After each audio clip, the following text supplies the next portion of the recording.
ආයුබෝවන් Cakenshapes YouTube channel එකට වෙනද වගේම ගොඩක් ආදරෙන් ඔයාලව එකතු කර ගන්නවා.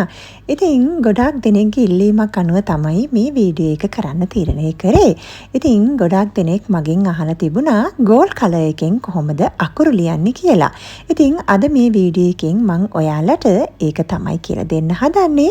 එහෙනම් ඉතින් අපි වීඩියෝ එකට ගිහිල්ලා බලමු මේ විදිහට කොහොමද gold color එකෙන් අපි අකුරු ලියාගන්නේ කියලා. මුලින්ම මට අවශ්‍ය වෙනවා icing sugar. icing sugar gram 30ක් මම අරගෙන තියෙනවා. ඉතින් විශේෂයෙන් මතක තියාගන්න icing sugar එක හොඳින් හලලා ගන්න ඕනේ. මොකද සමහරක් විට icing sugar එකේ චූටි කැටිටි ස්වභාවයක් තියෙනවානේ. ඉතින් ඒ විදිහට තියෙන්න බෑ. ඒක නිසා හොඳින්ම icing sugar එක හලලා ගන්න. ඊට පස්සේ මට අවශ්‍ය වෙනවා නම්බර 1 නොසල් එක. ඉතින් මේ වගේ කප්ලර් එකකට දාලා මම අයිසින් බෑග් එකකට නම්බර 1 නොසල් එක මේ විදියට හදාගෙන තියෙනවා. ඊට පස්සේ මට ඕන වෙනවා gold color edible dust එක. ඉතින් කේක් බඩු කඩවල වල තියෙන ඕනම gold color edible dust එකක් ඔයාලට භාවිතා කරන්න පුළුවන්. gold color edible dust එකෙන් ග්‍රෑම් 2ක් මම මැනලා අරගෙන තියෙනවා. ඊට පස්සේ මට අවශ්‍ය වෙනවා lemon essence එක. ඉතින් මේ සඳහා ඔයාලට lemon essence එකම නෙමේ vodka උනත් පාවිච්චි කරන්න පුළුවන්. එහෙම නැත්නම් rose water උනත් භාවිතා කරන්න පුළුවන්. ඉතින් මට lemon essence එකෙන් තේ හැඳි 3ක් අවශ්‍ය වෙනවා. ඒත් එක්කම මම මේ විදියට තේ හැන්දක් භාවිතා කරනවා. එහෙනම් අපි වීඩියෝ එකට ගිහලා බලමු කොහොමද මේක හදාගන්නේ කියලා. මුලින්ම හොඳින් හලාගත්ත icing sugar ග්‍රෑම් 30ට edible gold dust එකකින් ග්‍රෑම් 2 මේ විදිහට මම දාගන්නවා. ඊට පස්සේ බෝතලේ හොඳට හොලවලා අරගෙන මම lemon essence එකකින් තේ හැඳි 2ක් මුලින් දාගන්නවා. ඉතින් ඔයාලා මං කලින් කිව්ව විදිහට මතක තියාගන්න icing sugar එක හොඳින් හලලා ගන්න. ඉතින් මම දැන් මේක හොඳින් මිශ්‍ර කරගන්න තමයි හදන්නේ. ටිකක් වෙලා මේ විදිහට මිශ්‍ර කරනකොට ඔයාලට පේනවා මේ මිශ්‍රණය ටිකක් ඝනකමට වගේ තමයි තියෙන්නේ.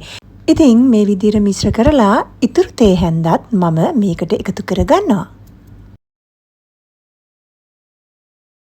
ඊට පස්සේ කැටිති ස්වභාවය නැති වෙනකන් මේක හොඳින් මිශ්‍ර කරගන්න ඕනේ. ඉතින් lemon essence තේ හැඳි 3 දැම්මට පස්සේ මෙන්න මේ වගේ consistency එකක් තමයි අපිට ලැබෙන්නේ. ඉතින් මේක තමයි නියම consistency එක. ඉතින් ඔයාලට පේනවා ඇති හැන්ද මේ විදියට උඩට අරගෙන දානකොට ලස්සනට මේ විදියට මිශ්‍රණය බේරිලා වැටෙන්න ඕනේ. ගොඩාක් ඝනකමත් නැහැ, ගොඩාක් දියාරුත් නැහැ. ඉතින් මම දැන් මේ මිශ්‍රණය අපි කලින් හදාගත්ත පයිපින් බෑග් එකට දාගන්නවා.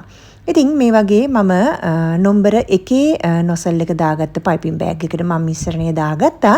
ඊට පස්සේ ඔයාලට පුළුවන් ඔයාලා කැමති විදියට අකුරු මේකෙන් ලියන්න. ඉතින් මගේ අකුරු නම් ලස්සන නැහැ. ඉතින් ඔයාලට පෙන්නන්න මම මේ විදියට ලියලා පෙන්නන්නම්.